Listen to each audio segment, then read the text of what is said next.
Hey friends, Diane here. Excuses. We've all made them.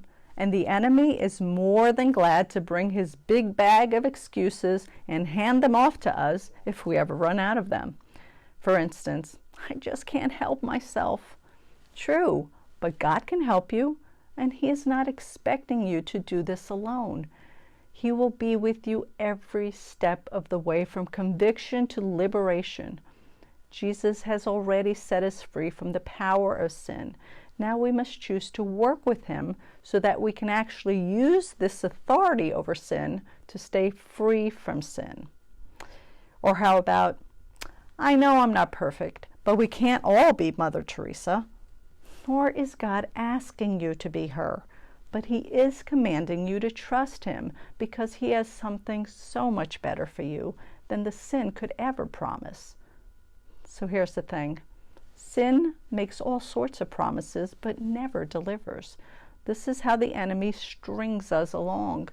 We fall for his lie, then we sin, which might fill us for a whole second or two, but then we are left more empty than before. The enemy whispers, "Eat this yummy snack and you will be satisfied." But an hour later, you are craving that unhealthy food again. Or maybe, why don't you buy that new Whoosy What's It, and then you will feel complete. Even though you can't afford it, which the enemy would never remind you about. Then the thing gets old, quick, and no longer makes you feel good.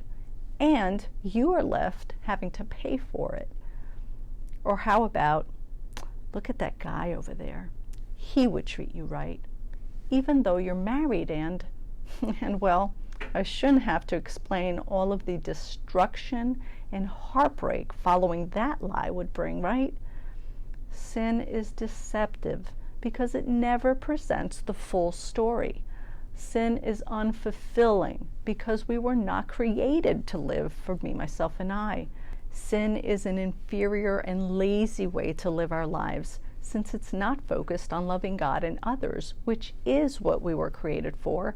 And that takes lots of time and effort on our part. But God has something so much higher waiting for us. Yet if my hands are full completely with grime and dirt, how can I receive the goodness God desires for me? Hey, I'm preaching to myself just as much as I'm trying to teach you. So let's choose to stop the excuses. Repent, turn to God, and let Him remove that sin. Sometimes it's an immediate deliverance. Other times, we're going to have to really dig in deep with God and work on letting it go. Either way, it will be more than worth it when we are free of it. Have a great Sunday. Keep learning and growing, and I'll see you tomorrow.